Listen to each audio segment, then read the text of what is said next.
আচ্ছা, উনি একজন ডাক্তার, মেধাবী মানুষ, কারণ ডাক্তার তো আর যে সেই পড়ার চান্স পায় না। তারপর দেশে বিদেশে বহুত সময় থেকেছেন। তথ্য উপাত্ত দিয়ে বোঝানোর চেষ্টা করেছি যে একটা সাংবাদিক বস্তুনিষ্ঠ সংবাদ পরিবেশন করার ক্ষেত্রে এই সরকারের দ্বারা কিভাবে নির্যাতিত হয়েছে। স্থানীয় নির্বাচন থেকে শুরু করে প্রত্যেকটি পদে পদে বলা হয়েছে। মেধাবী মানুষের বুঝতে বোঝা যায় কেন হলো না, সেটা অবশ্য আমার ব্যর্থতা নয়, আপনারই ব্যর্থতা। এখন যে বিষয়টা আসলো যে প্রতিদিনের টকশো মান একটা ড্যামি প্রার্থী হিসেবে আমাকে বলে দিলেন। আমার কথা শুনে নেন, আপনি বলেছেন যে ড্যামিরা আসে, কিন্তু আমি সেভাবে আসতে চাই না। আমি বলছি যে আপনি আসছেন হয়তো আপনার নিজের না, আমার কথাটা সরল স্বীকারোক্তি ভেবেছেন। ঠিক আছে, আমি আগে বলি, তারপর আপনি উত্তর দেন।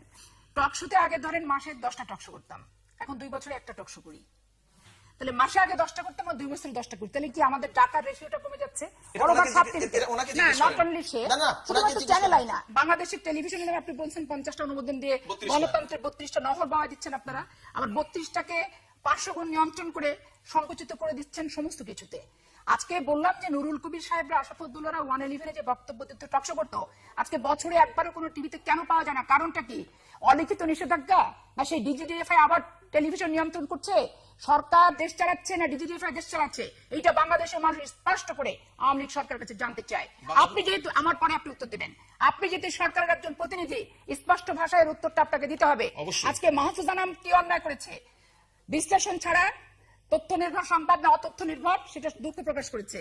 আর আপনারা সব ছাত্রলীগের কেন্দ্রের সভাপতি, প্রেসিডিয়াম মেম্বাররা টিএফআই সেলে মায়ের মুখে অমুকে চোর, অমুকে চাঁদা নাই, অমুকে ডাকাতি নাই, অমুকের টাকা অমুক 32টা সুটকেসে আসছে, নুরালি টাকা, এই যে সমস্ত ইউটিউবে ছাড়া জিনিসগুলো, এগুলোর বিচার করতে যারা ব্যর্থ হয়, তারা নিজের বিচার করবে না, অন্যের বিচার করার জন্য প্রস্তুতি। আর যে সমস্ত 86টা মামলা, 87টা মামলা, এটা অবশ্যই গণতান্ত্রিক পরিবেশকে নষ্ট করে, সংবাদপত্রের স্বাধীনতা হরণ করে, মানুষের বাক স্বাধীনতার ক্ষেত্রে পাহাড় সমান প্রতিবন্ধকতা সৃষ্টি করে। এটা শুধু আমি না, প্রত্যেকেই মনে করে। আপনি তারপরে বলেছেন যে পেট্রোল বোমা দিয়ে আমরা মানুষ মেরেছি, স্কুল নষ্ট করিয়েছি। বাংলাদেশের ভোটার শুধু বিএনপির 1 কোটি লোক না, বাংলাদেশের ভোটার হচ্ছে 15 কোটি মানুষের ভিতরে যারা যারা ভোটার, তাদের রাইটস আছে, তাদের প্রত্যক্ষ ভোটে অংশগ্রহণ করে সরকার তৈরি করা। আপনি নির্বাচন দিবেন না, আপনি অনির্বাচিত প্রতিনিধি, বিনা ভোটের এমপি। ভোটাররা যদি স্কুল পড়া, তার দায় বিএনপিকে টানতে হবে নাকি? আপনি সেই পরিবেশ কেন সৃষ্টি করেছেন যে ভোট বিএনপি শুধু না, বাংলাদেশের কোন ভোটার মানেনি?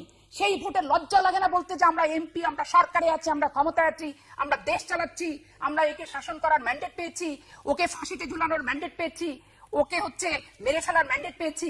ম্যান্ডেটটাই তো আপনাদের যথাযথ না। 1 বছর কেন, 50 বছর আপনি ক্ষমতা থাকেন, তাতে বিএনপি কেন, কারোরই কিছু যায় আসে না। কিন্তু ক্ষমতায় আসাটা আপনার বৈধ হচ্ছে কিনা, ক্ষমতা হস্তান্তর আপনার বৈধ হচ্ছে কিনা, আপনি ভোটারবিহীন নির্বাচনের স্বঘোষিত বিজয়ী প্রার্থী কিনা, এবং জনগণের ম্যান্ডেট আছে কিনা, এই বিষয়গুলো হচ্ছে বিচার্য বিষয়। তো সেই ক্ষেত্রে 2014 সালে আপনি যে নির্বাচন করেছেন 5ই জানুয়ারি, সেই নির্বাচনে স্কুল পুড়িয়েছে, ভোটার পুড়িয়েছে, ভোটার রাইটস আছে। যে কেমন গভর্নমেন্ট ক্ষমতায় বসতে গিয়ে তুমি নিজের বাক্সে নিজে সিল মারবা? বাংলাদেশের কোন রাজনৈতিক সংগঠন যে ভোটে যায় নাই, সেই ভোটে আমরা দেব না। আপনি যখন নির্বাচন ঘোষণা দিচ্ছেন, তখন তারা তাদের ভূমিকা রেখেছে, এর দায় সরকার কি বহন করতে হবে? কারণ অবৈধ কর্মকাণ্ড বাস্তবায়ন করতে গেলে জাতিকে, দেশকে খেসারত দিতে হয়। আর সরকার তো মোচে পাক দিয়ে দিয়ে তেল পাকায়, আনন্দে ঘুমায়। এটি হচ্ছে বড় কথা। তারপরে আপনি বলছেন যে আমরা কেন নির্বাচনে যাই না? আমরা কেন যাব? জানি প্রহসনের নির্বাচন, এখানে ভোটাররা তাদের ভোট প্রয়োগ করতে পারবে না, যাই নাই। এখন কেন যাচ্ছি সেই নিয়ে আপনি প্রশ্ন তুলেছেন। গেলেও দোষ, না গেলেও দোষ। এখন কেন যাচ্ছি স্পষ্ট ভাষায় বলি, এটা রাজনৈতিক সিদ্ধান্ত এবং আমাদের সুস্পষ্ট পরিকল্পনার একটি অংশ। সেটি হচ্ছে আওয়ামী লীগ যে ভোট ডাকাত, আওয়ামী লীগ যে ভোট চোর, আওয়ামী লীগ যে ব্যালট বাক্স ছিনতাই করে, দস্যুতা করে, জাতীয় নির্বাচন থেকে শুরু করে সিটি কর্পোরেশন নির্বাচন, উপজেলা নির্বাচন, পৌরসভা নির্বাচন, এমনকি ইউনিয়ন পরিষদের নির্বাচনে পর্যন্ত ব্যালট বাক্স ছিনতাই করবে। হুমকির মুখে প্রার্থীদেরকে নমিনেশন সাবমিট করতে দিবে না। অপ্রতিদ্বন্দ্বী ঠিক 156টা আপনারা যেভাবে পেয়েছেন, ইউনিয়ন পরিষদে অপ্রতিদ্বন্দ্বী হওয়ার চেষ্টা করছেন। এই জিনিসটা তৃণমূল পর্যায় পর্যন্ত নির্বাচনে না গেলে তো আমরা মানুষকে বুঝাতে পারছি না ভাই। তৃণমূল পর্যন্ত যাব, মানুষ বুঝতে পারছে। প্রশ্ন আপনাকে করতে চাই যে স্কুল পুরানো, বাস পুরানো কি আপনি সমর্থন করছেন? একদম করি না, একদম আমি করি না। কিন্তু তার বিপরীতে এটিকে সমর্থন করেন? একদমই সমর্থন করি না। স্কুল পুরানো, বাস পুরানো, বাংলাদেশের নাগরিক আমি কেন সমর্থন করব? ভোটাররা পুড়িয়েছে, খুবই পুড়িয়েছে। ভোটাররা পুড়িয়েছে, উনি দোষ দিচ্ছে আমাকে। আমি কোথায় পড়ালাম? আমার দল কোথায় পড়ালো? ভোটাররা ভোট দিতে পারছে না, তারা কোথায় কি কাজ করবে তার খেসারত আমাকে টানতে হবে নাকি? আচ্ছা, এইটা আমি বললাম কেন, তারও যুক্তি আছে।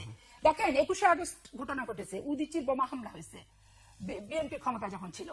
তারপর আওয়ামী লীগ যখন ক্ষমতায় ছিল, আপনার সিপিবির সম্মেলনে হামলা হয়েছে, উদীচিত আওয়ামী লীগের সময় হয়েছে। বিএনপির সময় আমেরিকার লন্ডনের দূতাবাসের রাষ্ট্রদূত হচ্ছে আনোয়ার চৌধুরী সাহেব সিলেটে বোমা হামলার সম্মুখীন হয়েছেন। এই সমস্ত ঘটনা বাংলাদেশে হয়েছে। একটা ঘটনা দেখান তো ভাই, যে আওয়ামী লীগ, আমরা ক্ষমতা থাকলে আওয়ামী লীগকে দোষারোপ করে তাদেরকে শাস্তি দিয়েছি, কি আমরা বিরোধী দলে থাকলে আওয়ামী লীগকে দোষারোপ দিয়ে শাস্তি দিয়েছি পরবর্তী পর্যায়ে ক্ষমতায় এসে? এই রেওয়াজটা ছিল না।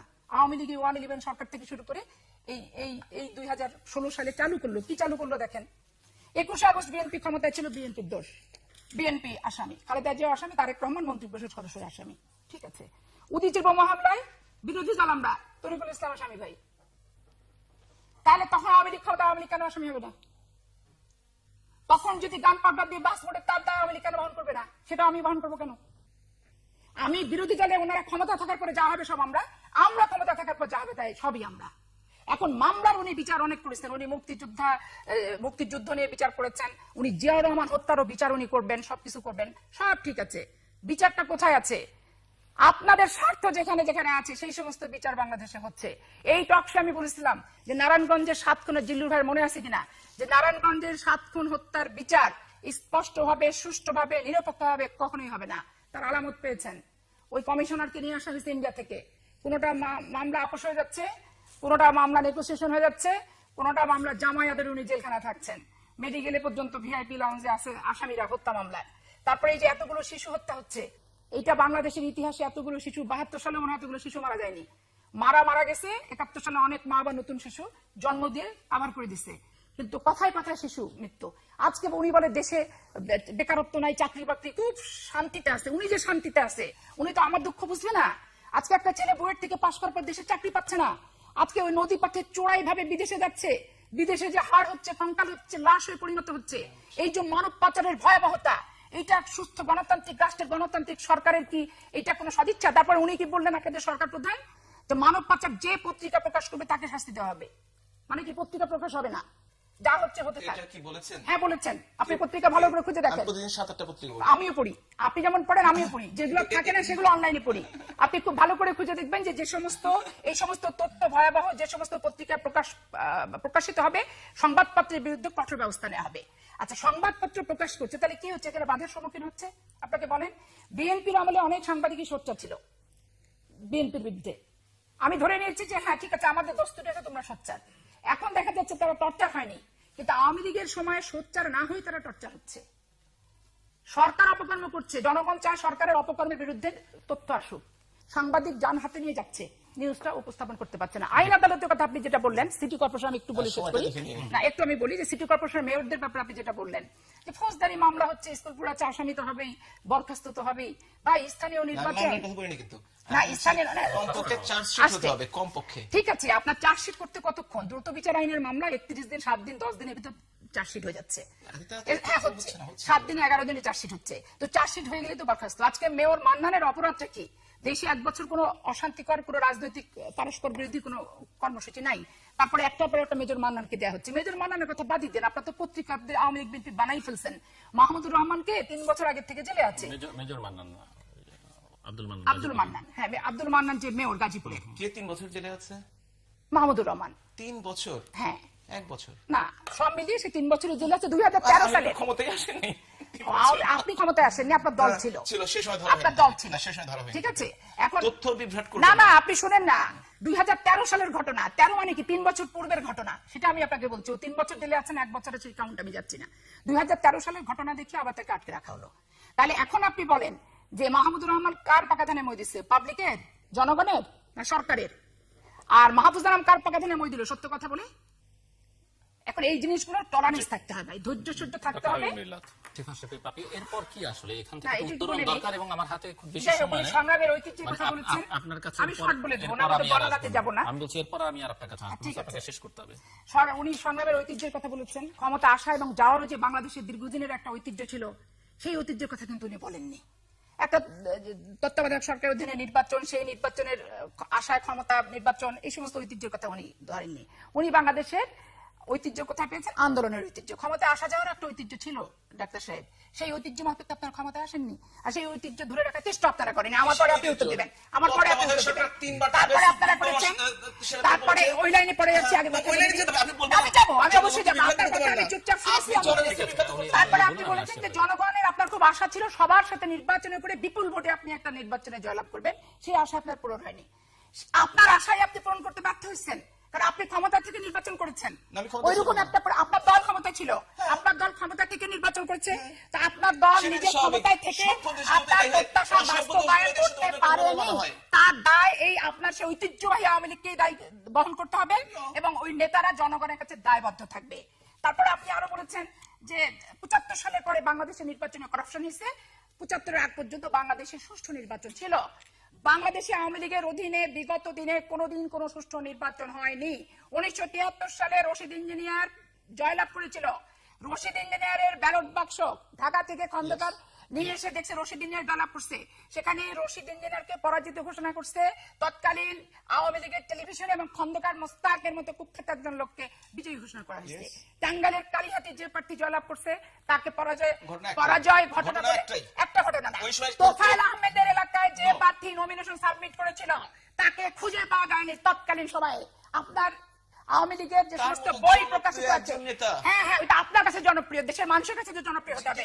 আপনাদের প্রবলেমটা কি? আপনার কর্মের আপনি সমালোচক, আপনি প্রশংসা, আপনি ফুলের মালা দিচ্ছেন, আপনি স্যাটিসফাইড হচ্ছেন, কিন্তু জনগণ জিনিসটা কিভাবে গ্রহণ করলো, স্যাটিসফাইড হলো কিনা, ফুলের মালা দিল কিনা, এই তো আপনি বদারি করছেন না। আপনি গোয়েন্দার ভিত্তিতে বিএনপিকে সন্ত্রাসী সংগঠন বলছেন, যা কর্ম করছি সবই গোয়েন্দা তথ্যের ভিত্তিতে আপনি জেনে যাচ্ছেন, যার কারণে আমাদের অফিসে মিটিং করতে দেন না, পল্টন অফিস যাচ্ছে তাই করে আপনি এরপরে 176 জনকে ধরছেন, অফিস তছনছ করছেন। আর গতকালকে 57 জন সামরিক কর্মকর্তা মারা যে বিডিআর পিলখানা হত্যার, এইটি গোয়েন্দা রিপোর্টে পাননি কেন? আপনাদের হাত 57 জন সামরিক কর্মকর্তার রক্তে রঞ্জিত আওয়ামী লীগের শাসন আমলের হাত, আপনাদের গদি রক্তে রঞ্জিত শিশুদেরকে হত্যার, তারপরে মেয়েদেরকে ধর্ষণ করে বাংলাদেশে তামা করে দিচ্ছেন। আজকে আপনাদের মহিলা সংগঠনগুলো সব আওয়ামী লীগ করে, যার কারণে আর সুফিয়া কামালদেরকে আর ওই সমস্ত বিশাল বিশাল নেত্রী তত্ত্বাবধায়ক উপদেষ্টা যাদের ছিল সরব হতে দেখা যাচ্ছে না। সমস্ত কিছু আপনারা নিয়ন্ত্রণ করছেন। আপনারা বলছেন যে আমরা হত্যা করছি, আমরা হত্যার দায় আমাদের। সব ক্ষমতায় থাকলেও আমরা হত্যা করি, বিরোধী দলে থাকলেও আপনারা হত্যা করি, আর আপনারা সব একবারে বাইতুল মোকাররম মসজিদের বেশ ইমাম, আজমির শরীফের ইমাম, সব এত ইমানদার ব্যক্তিরা আপনারা দেশ শাসন করতেছেন। আপনাদের পত্রিকার পাতাখণ্ডে ছাত্রলীগের দ্বারা যুবলীগ খুন, স্বেচ্ছাসেবক লীগের দ্বারা আওয়ামী লীগ খুন, ইউনিয়ন কমিটির লোক খুন হয়েছে জেলা আওয়ামী লীগের নেতার দ্বারা। পত্রিকা ভরপুর আছে, এখন পত্রিকা আপনি ওইটা সংগ্রহ করবেন না, ওইটা আপনি পড়বেন না, ওইটা আপনি ধামা চাপা দিবেন, ধামা চাপা দিয়ে টকশে আপনি গলাবাজি করবেন, তাহলে তো হলো না। হাওয়া ভবনের কথা বলেছেন, এখন সাজেদা ভবন, মতিয়া ভবন, নাসিম ভবন, তোফায়েল ভবন, ভবনের তো এখন শেষ নাই রে ভাই। জনগণ সবাই জানে, জনগণ সবাই জানে আপনি বিদেশে কত টাকা পাচার হয়েছে, হিসাবটা দেখেন, পরিসংখ্যানটা বাহির করেন করে। এই যে আওয়ামী লীগ 2008 থেকে 2015 সাল পর্যন্ত আজকে বিদেশে হাজার হাজার কোটি টাকা পাচার হচ্ছে। হাওয়া ভবনও নাই, তারেক রহমানও নাই, বিএনপি ক্ষমতা নাই, পাচারকৃত টাকাগুলি কার? ক্ষমতাসীন দলের নয় কি? মন্ত্রী এমপিদের নয় কি? সেটা আপনাদের চিন্তা করতে হবে। তারপরে আপনি বললেন যে হানা ভোট দিছে জিয়াউর রহমান। আরে বাবা, জিয়াউর রহমান তো সামরিক কুর্তি পরে হ্যাঁ এবং না ভোট দিছে, আর আপনি 2014 5ই জানুয়ারি হ্যাঁ ভোট দিচ্ছেন, না বলে কোনো কথা নাই। হ্যাঁ, শুধু হাসিনা, শুধু আওয়ামী লীগ, শুধু নৌকা, কোন প্রতীক নির্বাচন করে নাই। আপনি তাহলে হলো কি গণতন্ত্রের লেবাসে পড়ে অগণতান্ত্রিক আচরণ, স্বৈরাচারী কায়দায় ভোট করে এত আস্ফালন করা যাবে না।